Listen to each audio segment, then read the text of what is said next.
everybody hear me? All right. Welcome, everyone, to our talk and reading by Hugo, Nebula, and Lambda Award-winning author Charlie Jane Anders. I'm Matt Frizzell. One of my roles at the library is the subject specialist for science fiction studies. Today's event came about as a collaboration between the Georgia Tech Library and the Literature, Media, and Communications Department.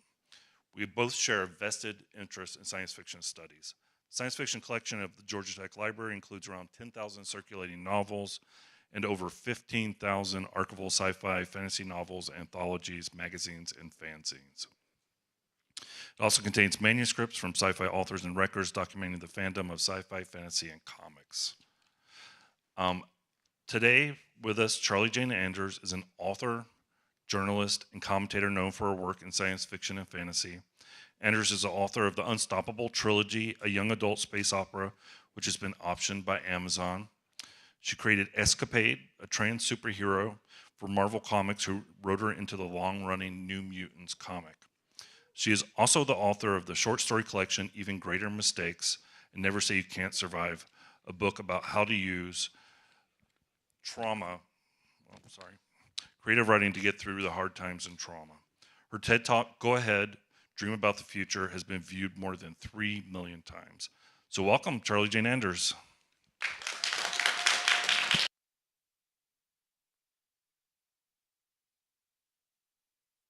Thank you so much for having me. This has been such a wonderful visit to Georgia Tech. I've had such an amazing time, and I'm so grateful to Matt and everybody who's welcomed me here.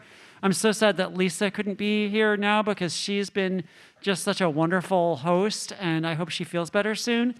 I've just been so blown away by everybody in the Georgia Tech community that I've gotten to interact with, and all the students and all the faculty and all the alumni and all the donors and everybody. Everybody's been just so wonderful. And I've been really struck by how excited people are to talk about science fiction, which isn't always the case when I visit places, and especially how many aspiring writers that I get to talk to here. So kind of show of hands, who here is an aspiring writer or likes to write for fun or enjoys writing? Cool, I see some hands. Yay, awesome, that's great. So I'm going to read a little bit from my book, Never Say You Can't Survive, which is about, I'm going to scoot it like this, okay, which is about using creative writing to get through hard times, which there have been some hard times. So this book I wish it was not as relevant as it still is. But anyway, we're just going to dive right in. Writing can be an act of self-preservation. Creativity gives us heart and purpose and clarity and the ability to keep things going, to keep going. You can heal yourself just by making up your own fables. Putting any kind of story together makes you a god in your own private universe and grants you control over a whole world inside your own mind, even when the outside world feels like a constant torrent of awfulness. You can use stories to face up to your most debilitating fears, the way I did with my story, Don't Press Charges and I Won't Sue, which y'all can read online if you want. It's about basically a trans person living in a horrible, repressive dystopia. Or you can turn to escapism and distract yourself with swashbuckling tales of action and romance, the way I did with my young adult novel, Victories Greater Than Death. You can also combine the two, wrapping escapist fun around a kernel of real-life politics. People sometimes talk about escapist storytelling as a kind of dereliction of duty, as if we're running away from the fight. That is some garbage right there, because escapism is resistance. In her 1979 essay collection, The Language of the Night, Ursula K. Le Guin paraphrases Tolkien, "If a soldier is captured by the enemy, don't we consider it his duty to escape? If we value the freedom of the mind and soul, if we're partisans of liberty, then it's our plain duty to escape and to take as many people with us as we can." Visualizing a happier, more just world is a direct assault on the forces that are trying to break your heart. As Le Guin says elsewhere, the most powerful thing you can do is to imagine how things could be different. What if? It's not an accident that some of the most enduring and positive communities in the real world have come out of people sharing an escapist narrative. Star Trek, Doctor Who, Star Wars, Steven Universe, She-Ra, and countless other series have created wonderful real-life fellowships. Happier, kinder worlds in fiction naturally lead people to band together and try to create pockets of that experience in our world. And there's plenty of evidence that these fan communities feed directly into political organizing. But that's about how escapism can be good for readers. Let's get back to how it can be good for you, the writer. People will always try to control you by constraining your sense of what is possible. They want to tell you that reality consists only of the things that they are willing to recognize, and anything else is foolishness. But you can reject their false limitations in the act of creating your own world and carve out a pocket of your mind that they cannot touch in the act of world building. The more details you add to your world, the realer it feels in your mind, and thus the better the refuge it can become during hard times. I know a lot of people who haven't been able to keep writing the last few years. It's hard to know what's the point of making up random stories when everything is so messed up. Families are still being destroyed every day by institutionalized racism. There's an endless debate over whether trans people deserve to exist at all. And women's healthcare is slipping backward. Many of us feel as though our very personhood is up for grabs. During the bleakest moments of the last few years, I found it impossible to motivate myself to write, and there were days when I didn't get a single word done. But the more I thought of storytelling as a safe place to work through my feelings and a sanctuary for my mind, the easier it was to put away the real world and return to the way cooler world inside my head. You never stop learning to get better at writing. Even if you've published a bunch of books and quote-unquote arrived as an author, you're still on a steep learning curve for as long as you're stringing words together. And that is excellent because it means there will always be new discoveries and insights. And look at it another way, if writing was a house, there would always be new rooms to explore. So this book that I'm reading from is a mixture of encouragement, ideas on how to use writing to feel okay in a world that is not okay, and actual technical advice on stuff like characters and plotting and world building. And you know, when you create a fictional character, they provide you with a whole alternate consciousness.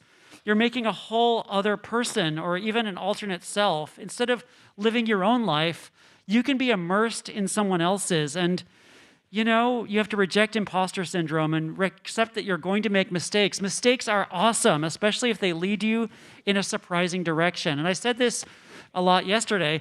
For me, a good writing day is one where something happens in my story that I never saw coming and I didn't plan on. When my characters take on a life of their own, or I find pockets of their world that I did not know were there, it is magical.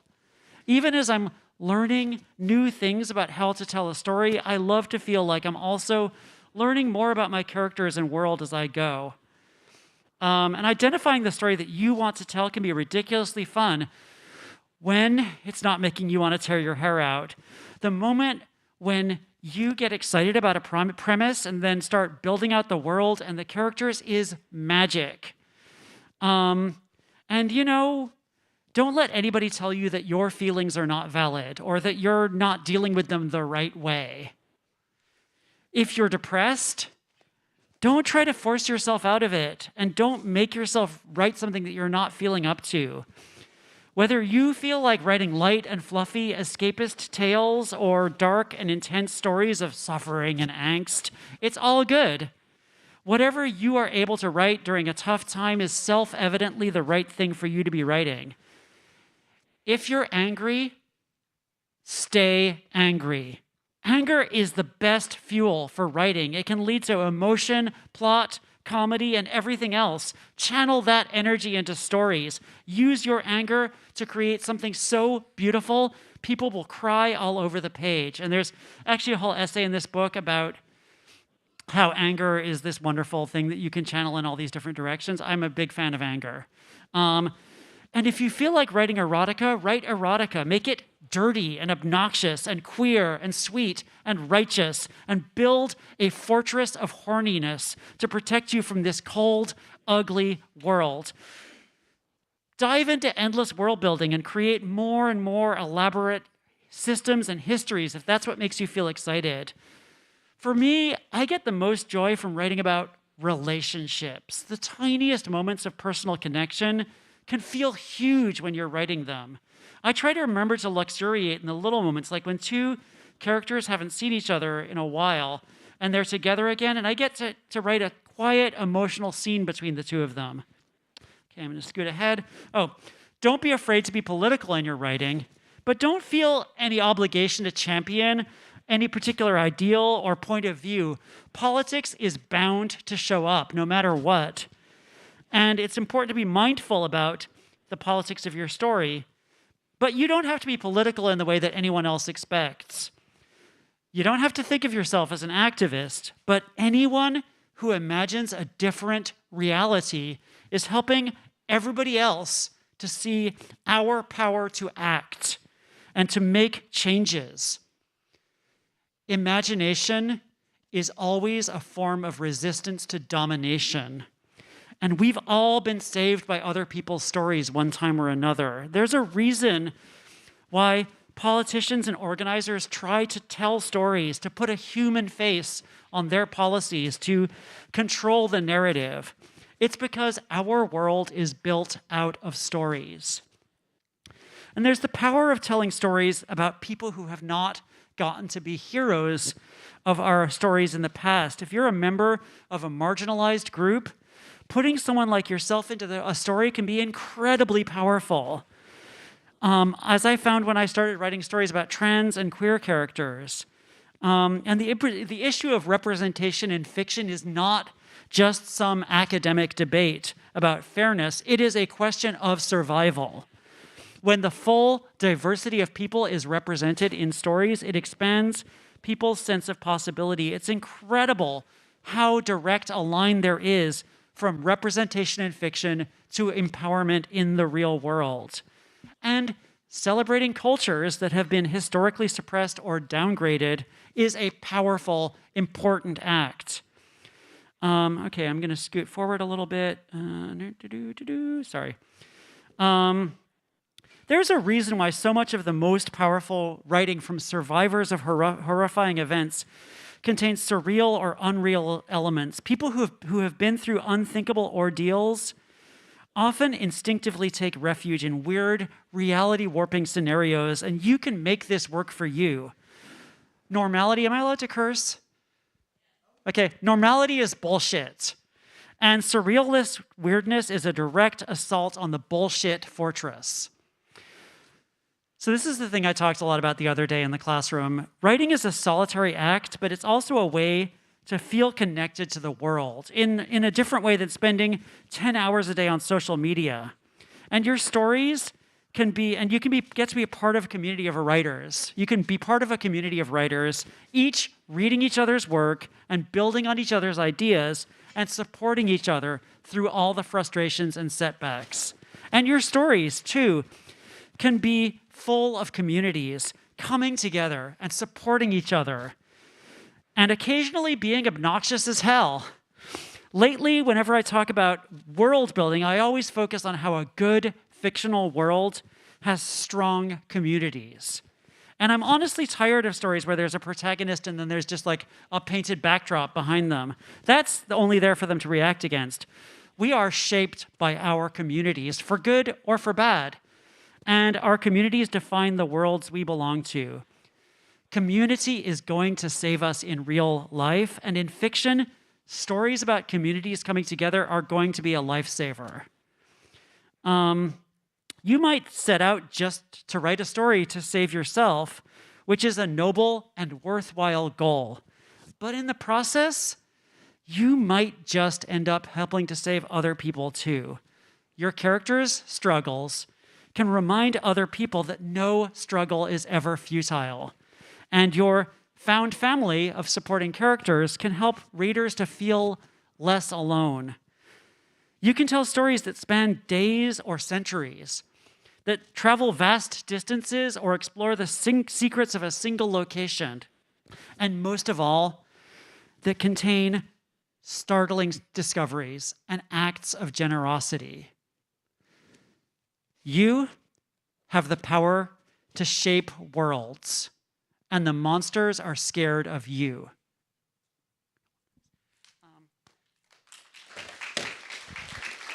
Okay. Are you all tired yet? Can I go a little longer?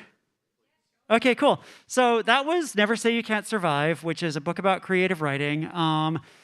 Been really happy that people seem to be finding it useful so far, and it's I don't know. I still think about it a lot because, as I say, times have not stopped being tough in a lot of ways, and I think writing is really going to save us. So this is, okay, so I have this young adult trilogy. The third book came out a week ago. Gosh.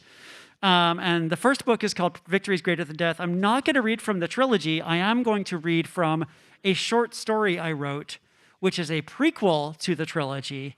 And it's something that you can read online for free at uncannymagazine.com. And it is called A Soul in the World. So just if you want to, I'm going to read part of it. If you want to read the rest, uncannymagazine.com.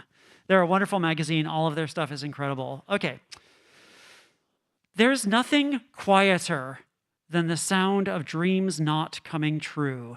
The moment when reality sinks in and Gwen realizes she's never going to have the one thing she's been yearning for since high school, the thing she made so much space in her life to accommodate, has almost no soundtrack. Distant car tire rumbles, the stutter of the clinic's automatic sliding door behind her, and her own shallow breaths are the only things she hears. Gwen doesn't cry. She just leans against the side of her old secondhand Toyota and stares at a grassy lot full of trash on the other side of a chicken wire fence. How the hell do you mourn the loss of something you never had? She knew something was wrong the moment she saw the mask of sympathy on Dr. Franklin's face. No, wait, she knew way earlier than that. She's felt it for days, in her bones. In the lead up to this appointment at the Clinton County Fertility Clinic, the treatments have not been working. Some part of her knew before Dr. Franklin said, "I'm afraid I have bad news," and, "Oh, we did our level best." She's not going to get pregnant. Maybe she'll adopt eventually. She hasn't even looked into adoption yet, but she got the impression that there are waiting lists and gatekeepers and balls to balance on your nose like a performing seal, and a single woman in dental hygienist school will be at the bottom of the list. She can't bear to start thinking seriously about it just yet because this IVF business took way too much out of her. "I'm going to eat a donut," Gwen said out loud. "No, screw that. I'm going to eat a dozen donuts, and I'm going to listen to show tunes so loud my ears ring, and I'm going to stay up all night watching Kitchen Nightmares. I'm not responsible for a soul in the world besides myself. Time I started acting like it." For a second, she glances upward at the big, vacant lot, and one of the trash islands seems to move. A tarp over a mini fridge shifts slightly. Probably just the wind, but it could be a raccoon. She gets in her Toyota and holds her key near the ignition. Not crying, just staring. Someone is hiding under the tarp and inside the mini fridge. A creature with a sheet of moss or greasy film all over his face. Junior explorer Minaul is getting a cramp in his left arm and his right leg, and the air is cold, and he has a stiff neck from sleeping on a tile floor earlier.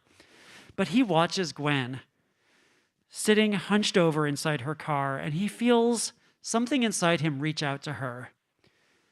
Gwen's grief is very different than Mine Owl's, but they're both grieving. He thinks about the way she talked to herself in the parking lot. I'm going to eat a dozen donuts. Her voice had a sweetness to it, a playfulness. Mine Owl feels certain in his lung spleen. Gwen Mains would be a good parent for a most unusual child. He watches her drive away, heading down the bypass road toward the donut place. No need to follow. He can track her to her home easily enough. Instead, Mine Owl heads back to the abandoned semi-underground structure where junior technician Farathos is watching over the baby. The sign on the front says, Video Junction, but there's nothing inside but cement pillars. Whenever Mine Owl sees the baby again, he has to stop and look into her big reddish blue eyes, looking for some trace of the woman he would have died for. The woman who instead died for him, along with everyone else on the Inquisitive. The baby is swaddled in a piece of red bed mesh. It's tied an oval-shaped protective capsule on top of a pile of crates. Great hopes and tiny disappointments, Farathos says, jarring Mine Owl out of his reverie. Mine Owl gives the proper response without thinking. Boisterous companions and quiet ghosts. So, Farathos says, I can't wait to hear your report. Farathos is a Scanthian with reddish-green skin and thick spikes coming off her skin, and she's also a junior officer, which means that neither Mine Owl nor Farathos outranks the other, but alternate Captain Roa Theeks put Farathos in charge. Gwen Mains is the one. I'm certain of it. Mine Owl looks at the baby instead of his fellow officer as if he needs to convince the child that Gwen should be her mother. You should have seen her. She has a spirit that is both gentle and generous, and her vehicle, it was coated with rust. Rust is not considered a blessing on this planet, Farathos reminds him. Mine Owl's people, the Yarthin, believe that rust is a gift from the gods. That chemical reaction where iron oxidizes and releases free electrons is a holy favor, even holier than the making of chlorine and lye. Fine, Mine Owl says. I'm just telling you, Gwen Mains will care for this child as her own. She'll do well. One single human on her own. Farathos frowns so hard, her cheek spikes almost cross. What about the family, the Redfields? I saw them arguing as they left the clinic, Mine Owl sighs. They lacked gentleness with each other. He doesn't bother to mention that the Redfields' car was rust-free because he knows that Farathos will not understand. Farathos pokes her quant, and a glowing puff of information appears in her right hand. The Inquisitive cannot hide in orbit forever, and we can't risk anyone finding out where we hid the child. We must not wait any longer, but we also can't make a mistake. We should choose the Redfields, because 2 parents will provide a more optimal environment. 1 parent can be better than 2 if she's the right parent, Mine Owl insists. Families come in many shapes. I had a single parent, just like a lot of my friends back home, and I turned out fine. And just look at Batno the Worthy. He had 7 parents, and he never learned how to act. Mine Owl and Farathos both snort, thinking of the disgusting way that Batno the Worthy always chews with float beast liver with his mouth open. Farathos hesitates. I still think you have to trust my judgment, Mine Owl says firmly. We've suffered a huge ordeal and a terrible loss, and nobody wants this baby to be safe more than I do. And my instincts tell me that Gwen Mains will be a strong protector. Loud sigh, shivering spikes. Very well, Farathos says. Bring the child. Let us visit this Gwen Mains. I dearly hope we can be on our way back to the ship soon. Mine Owl can't help doing the Yarthin victory dance, but he does it very softly so as not to upset the child. Gods, the child has her eyes after all. She's giving Mine Owl the same stare that used to unnerve him when it came from his beloved captain. She'll command a starship again, one day. She must, or all of this was for nothing. He takes the ovoid capsule and hoists it on one shoulder. They set off towards Gwen Main's house, hoping against hope that no humans notice 2 aliens and a baby sneaking across town. Should I stop there? I should probably stop there. Okay, the rest of it's in Uncanny Magazine, and thanks so much. Yay.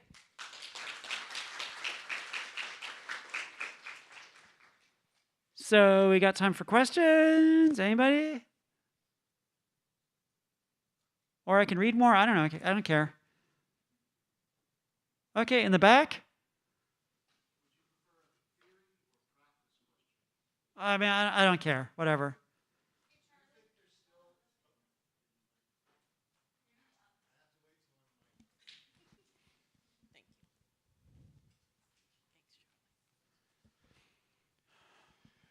Do you think that there is a monolithic story that we're writing stories against still? Or are they all just fighting out the battle sort of out there? I mean, was there ever a monolithic story that people were writing stories against? I don't feel like there was. They tell me in the 50s there was. Okay, I mean, in the 50s, obviously, it was a very different time, and there was this editor, like science fiction, for those who don't know.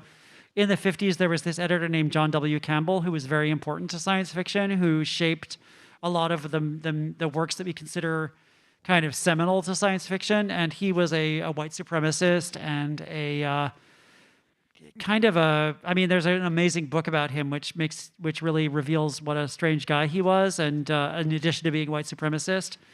Called Astounding by Alec Neville Lee. Really, really great book. Highly recommend hunting it down. But even then, I don't think that there was a single monolithic story. There was a type of story that John W. Campbell liked, where like the superior man, who was a man, would kind of explore and solve problems. And there were never aliens. He didn't like aliens. And but it was about like this man who was like, very square-jawed and smart and clever, figuring out solutions to problems and swashbuckling through the galaxy. And I definitely think that there are people influencing each other now. I think that people have influences, and I think that that's a dynamic, shifting process. Like, we're all super influenced by N.K. Jemisin, who's been writing incredible stuff, but also books have come out in the last few years that I feel like are in conversation with each other in ways that feel really new and interesting. Like R.F. Kuang's Babel feels like it's in conversation with like C.L. Clarke's The Unbroken and a bunch of other recent books about post-colonial, kind of de-brainwashing, whatever you want to call that. I don't know. People who've been brainwashed by colonialism kind of deprogramming themselves. That's like a theme that's become really interesting in the last few years. I think themes come and go. I think ideas come and go. But I think that, part of why this is a really exciting time to be reading science fiction and fantasy, let alone writing it, is that there are so many interesting stories in conversation with each other, and it shifts a lot. It's shifting really fast. It's not like what people were influenced by like 5 years ago is not what they're influenced by now, which is amazing, and I love it.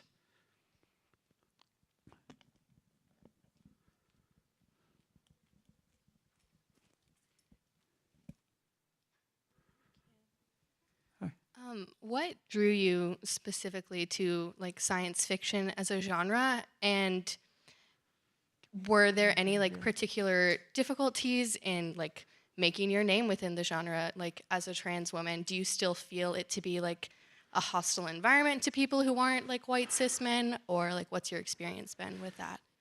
Yeah, we got a question over here, by the way. So Susan has a question. So yeah, I mean, gosh, I started out really trying to write science fiction and fantasy as like a career, like over 20 years ago, and I was trying to break in. And I mean, I started right before my transition and was kind of transitioning early in my, my so-called career. So it was, I always loved science fiction and fantasy, and I always felt it was the place to kind of question everything and to kind of,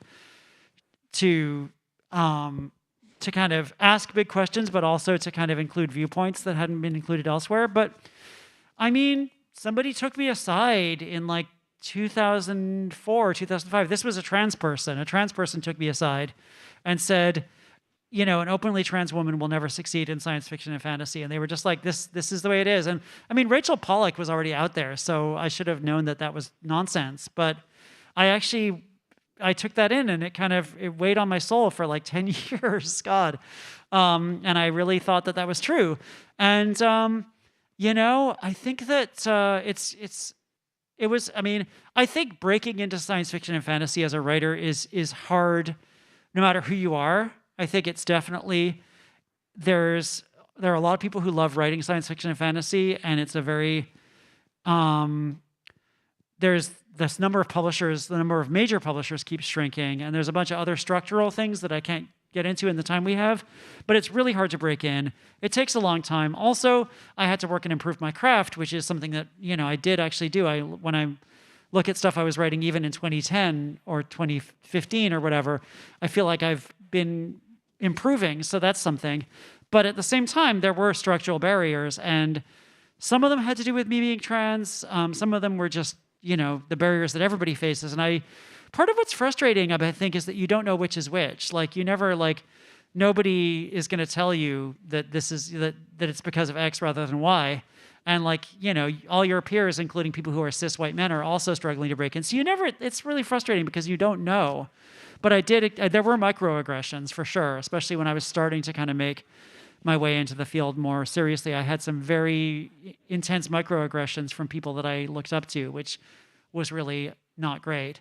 But I mean, I think the good news, I'm going to get to the good news, which is that I think it has changed dramatically in the last, like, especially for trans people. And I think also for like a lot of marginalized groups, really the last like 3 or 4 years have been just astonishing in terms of like the number of us who are actually out there getting published and getting represented.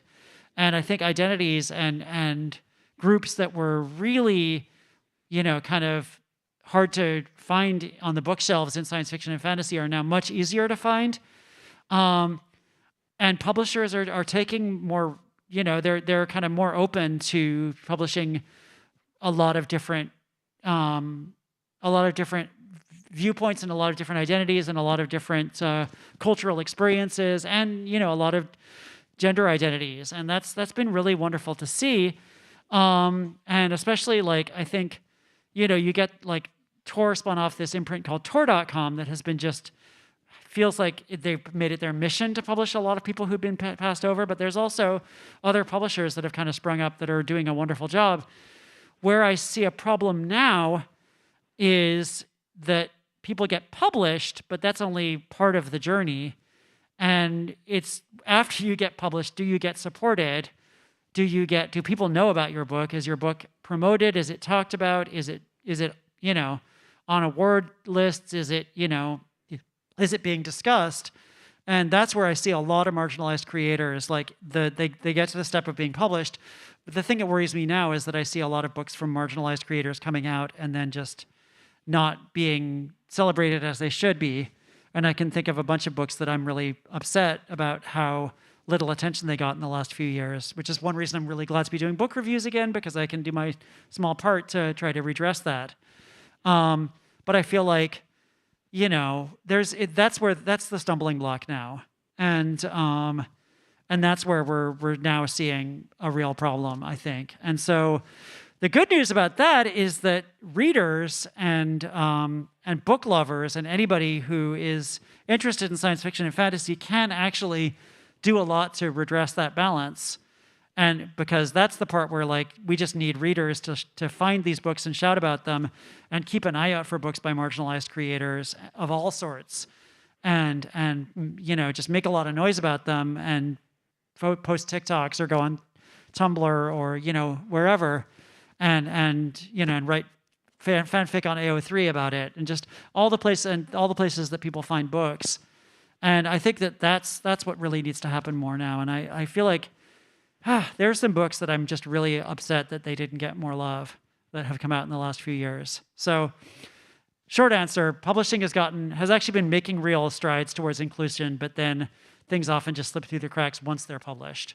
But also, publishing still has a long way to go. Like, I don't want to say, oh, we fixed publishing, whoo.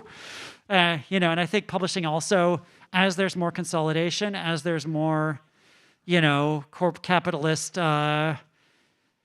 innovation. Please take the word innovation with all the eye rolls in the universe. As capitalism continues to innovate, marginalized authors may be pushed out of the frame again if we're not really careful. And again, that's where we have to celebrate the books that come out. We have to be there to champion these books. That was a long answer, but thank you. Hey. Hi.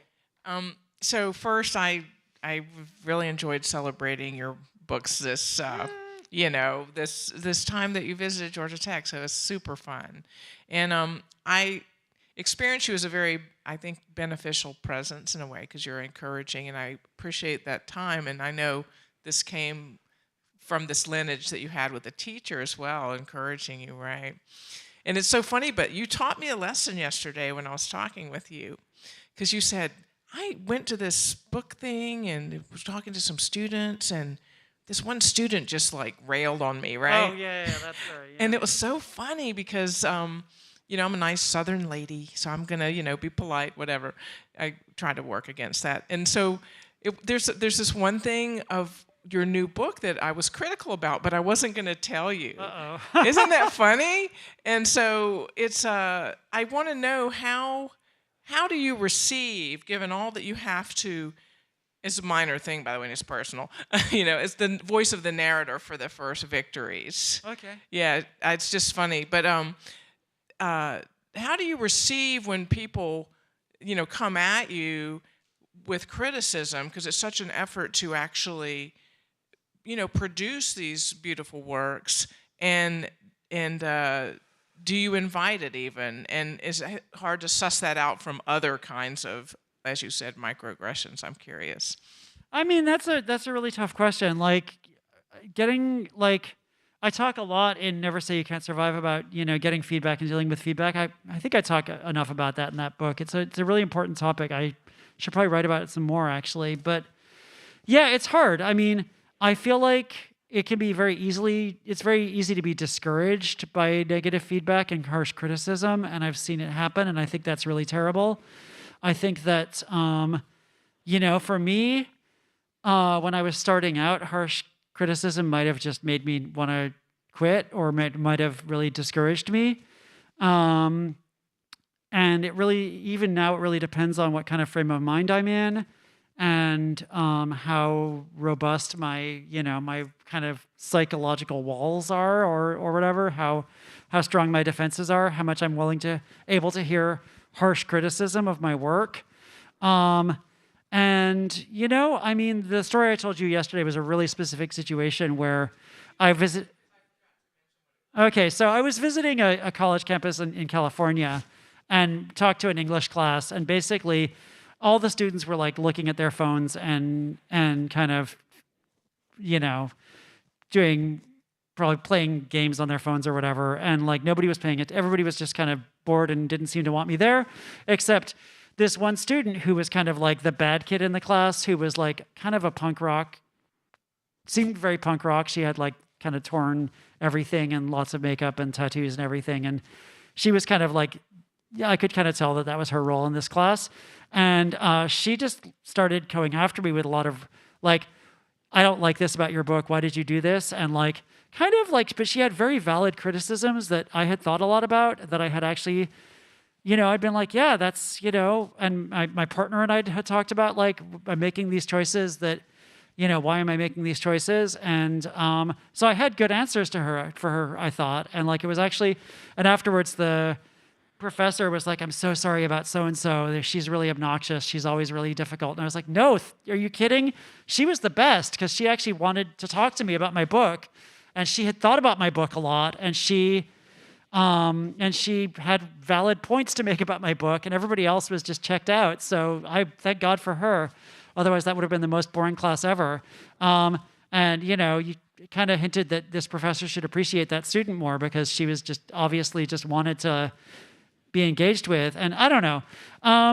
And that was a book. I mean, that was All the Birds in the Sky. It was a book that was like a huge bestseller that got like rave reviews everywhere. So I was like feeling very secure in my self-image, I would say, at that point. I feel like if criticism, even when, I mean, in that case, the criticism came from a place if she'd read the book and thought about it a lot and had a lot of, she'd engaged with it and actually seemed to care about the book. And so that was part of why I was able to hear it. I feel like I don't look at Goodreads anymore because people will sometimes post reviews on Goodreads that are just really harsh and mean, and it doesn't even feel like they're talking about your book. They're talking about some book they had in they imagined that they're mad your book wasn't the book they thought it should be, or I feel like, the last few years, as I might have mentioned, have been really hard, and I might be in slightly less of a good place to hear super harsh feedback about my work than I would have been in whenever this was, 2017.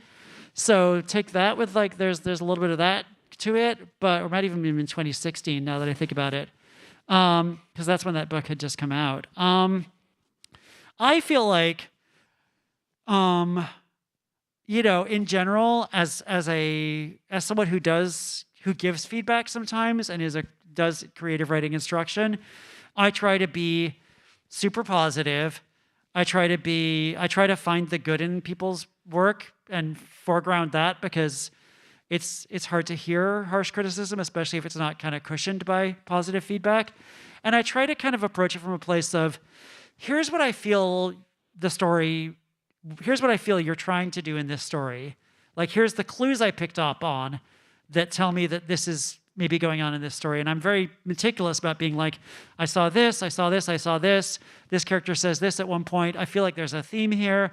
And here's where I feel like I'm not getting it strongly enough, or here's where this character's motivations feel confused, or just, I try to like engage with the story as like something I try to be constructive about like what I feel like the author's intent was and how I can try to like help them reach that intent. And sometimes you have to ask questions to make sure you're not completely off track, and not, tell people this is what your story should have been and you didn't do it that way, and like, ugh, screw that. In terms of me receiving harsh feedback, I mean, again, not so much in a place where I'm like super excited to receive crazy, sorry, I didn't mean to use the word crazy. I apologize. I'm trying not to use that word anymore. Super intense, harsh feedback anymore, because it's been a really rough time. But there have been times when harsh feedback has been really helpful to me, and times when I've kind of really encouraged my editor to give me more harsh feedback because I want my work to be the best it can be.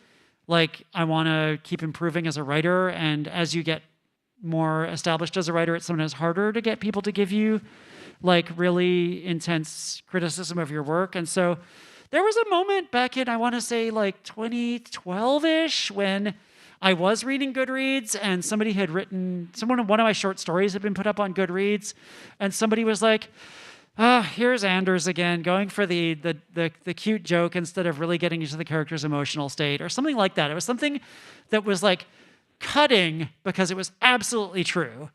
And it was absolutely accurate. And it was like, yes, this is exactly what I did in this story. I kind of played up the humor as a way to not actually really get into what the characters were feeling in this story, and as a way to kind of paper over some of the character stuff that really needed to be fleshed out. And so I took that to heart, and like, it hurt like hell, but I was like, okay, random person on Goodreads, you are correct about my writing. This is really harsh feedback that I really needed. And that made me really work twice as hard to get that emotional stuff. I see someone in the back who had their hand up. Charlie J. just wanted to say, and not all of it's harsh, right? Some of it's just feedback. Yeah, no, of course. But I'm just talking about specifically what you asked about, receiving harsh feedback. But I see someone in the back who had their hand up with the blue shirt. Yeah, thank you, Susan. That was a really great question. Thank you.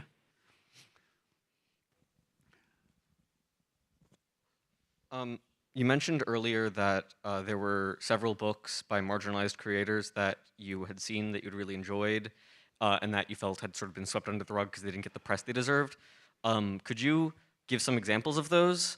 Also, just from your story about the kid who was like asking problematic questions, but was actually good in like engaging conversation.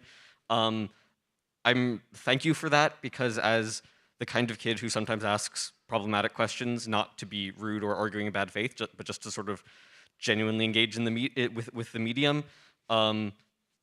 Sometimes the automatic assumption that you're arguing in bad faith just suppresses curiosity. So thank you for sort of being a role model of genuinely engaging with sort of criticism and curious students for that. But do you have any examples of books by marginalized creators that you could give us?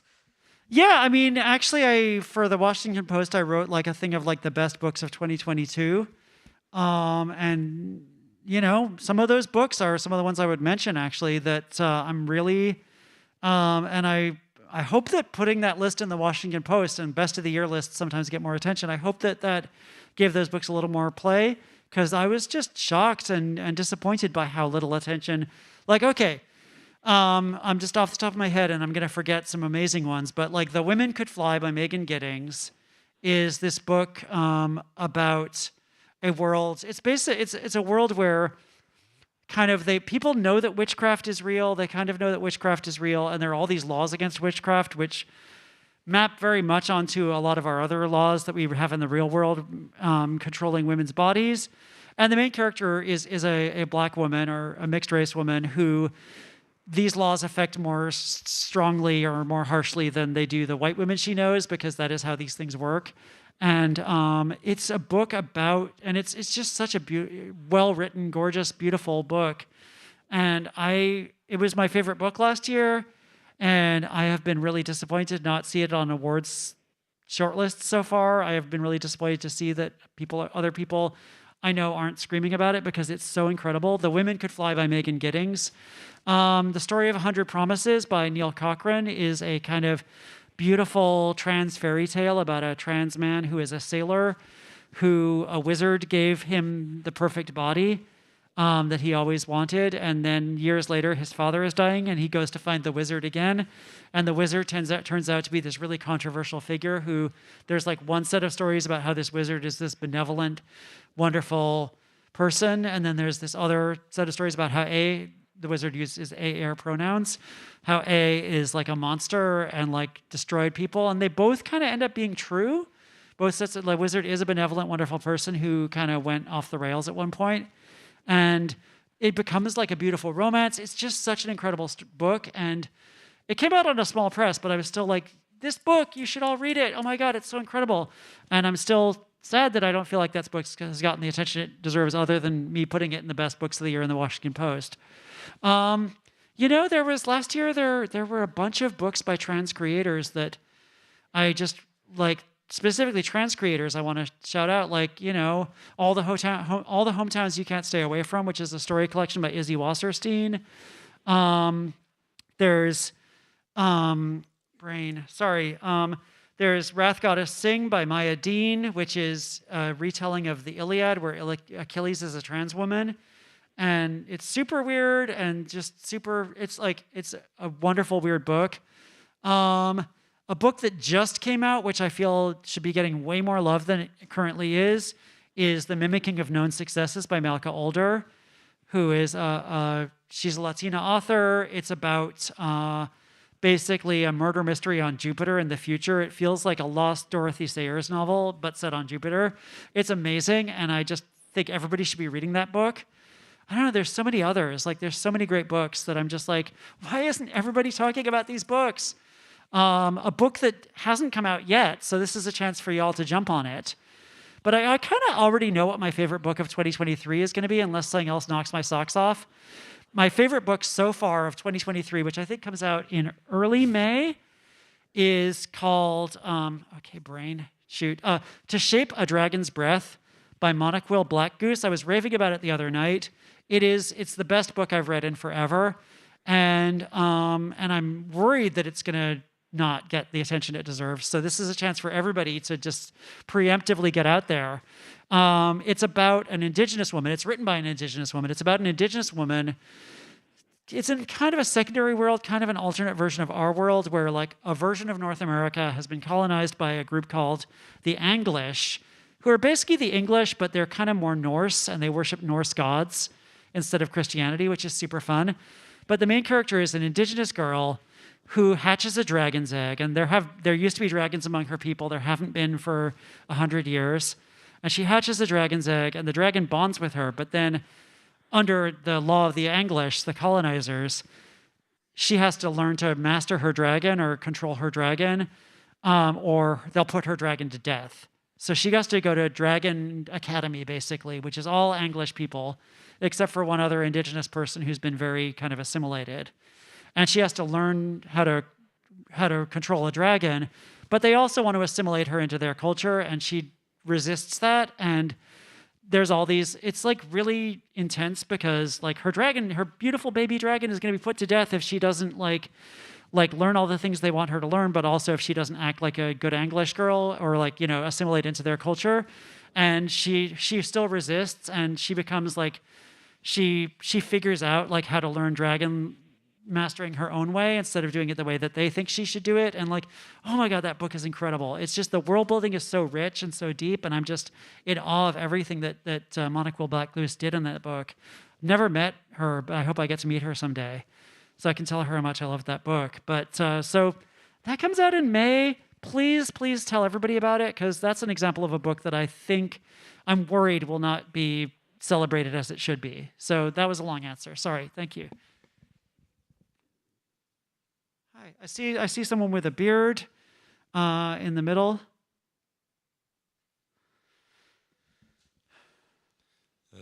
Hello. You mentioned that you're a big fan of anger. Are you able to sustain that anger while writing without degrading your technique? If so, what is your process?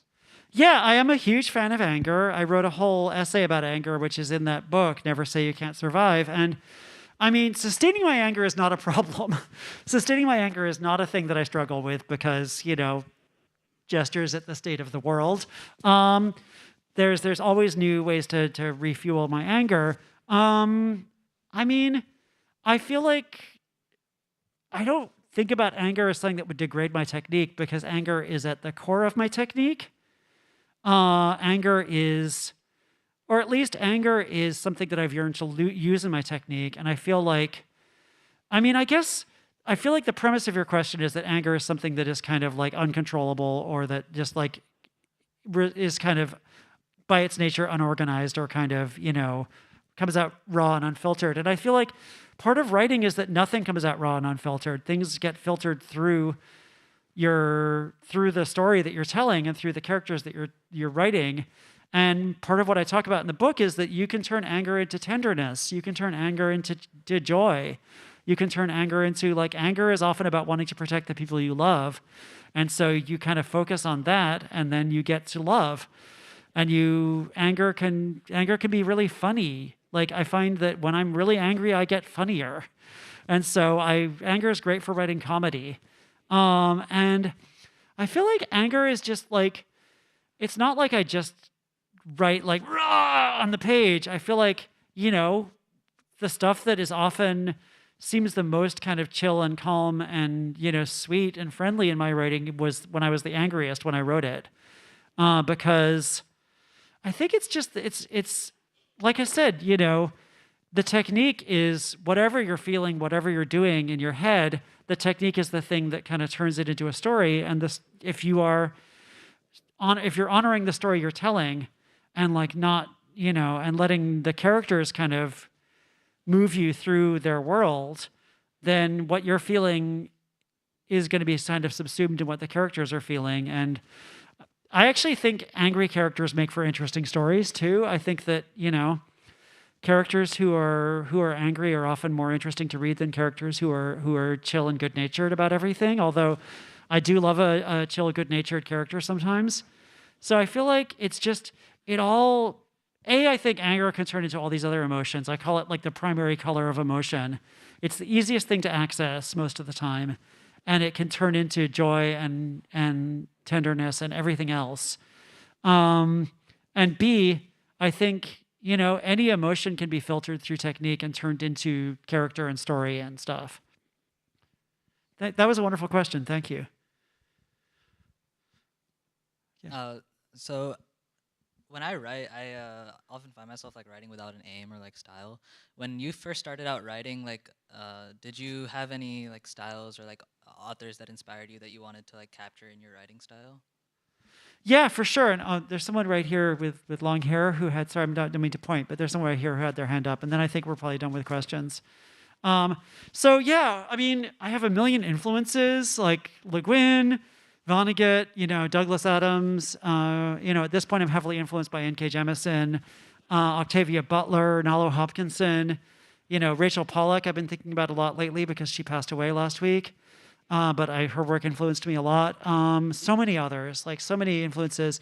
There were 2 books, however, that I read around the same time that both made me kind of want to write science fiction and kind of made me think that I could do this and that I was heavily influenced by as I started to write, which I knew that I wasn't going to ever be able to write like either of these authors. But anyway, the 2 books I read around the same time were Geek Love by Catherine Dunn, which is this amazing literary novel about a family of circus performers who use weird chemicals to create mutant children.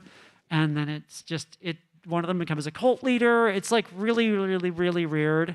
It's a beautiful, weird book that everybody should read. And the other one was Consider Flebas, which is the first book of Ian M. Banks's culture series or culture universe, which those 2 books, and that's a weird giant space opera with sentient starships and immortal people and lizard people who are trying to overthrow the culture, the monolithic AI utopia.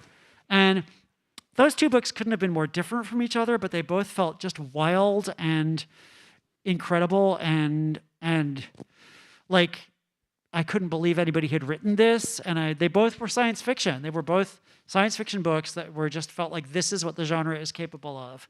These 2 incredible, wild things. And so I wanted to do that. I wanted to write something that would make me feel the way those 2 books did. And I still know I can never write like either Catherine Dunn or Ian M. Banks because they were both just such unique talents. And okay, so you had a question and then I think we're done.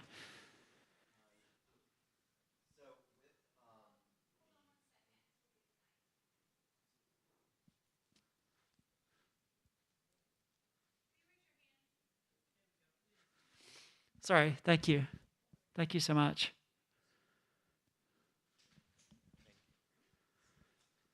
So I really love the first couple chapters of All the Birds in the Sky. It's this really kind of surreal, fantastic story that you weave. And so since we're kind of talking about your references and all that, I was curious where you got where you drew inspiration from to write that, because I just found that so wonderful. Oh, cool. Did you just start reading it or? Finished it like a month ago. Okay, great. Yeah, I mean, All the Birds of the Sky, obviously I wrote that a long time ago at this point. It came out in 2016. It started from thinking about genre for sure. I mean, I had this job where I was being paid to write about genre, and so I sort of thought about genre, and I thought about science fiction and fantasy, and like I was like, ooh, what if there was like a witch and a genius inventor, and they were both like they knew each other, and like, ooh, what if they were like, at first it was going to be like they were going to be bitter rivals, and there was going to be like lots of like, magic versus science shenanigans and stuff, and then I just sort of started to think of it like I wrote like a page of like a different version of it, and then I started to think of it more as a just like a relationship story, and like the relationship between the witch and the scientist character, and like that was like a way to think about like technology and nature, and also just think about relationships between people who come from different worlds, which is something that I always love to do. And it just the first 2 chapters were really hard to write, and they went through a lot of different versions. Like I have so many drafts of those opening chapters because I just kept noodling on them. But I really felt like, and this is something N.K. Jemisin talks about a lot. Like she talked about in the 5th season, she was like, there's the opening of the 5th season. It's not really a spoiler because it's the first chapter. Opening of the 5th season, this guy just shows up and destroys this huge, amazing city.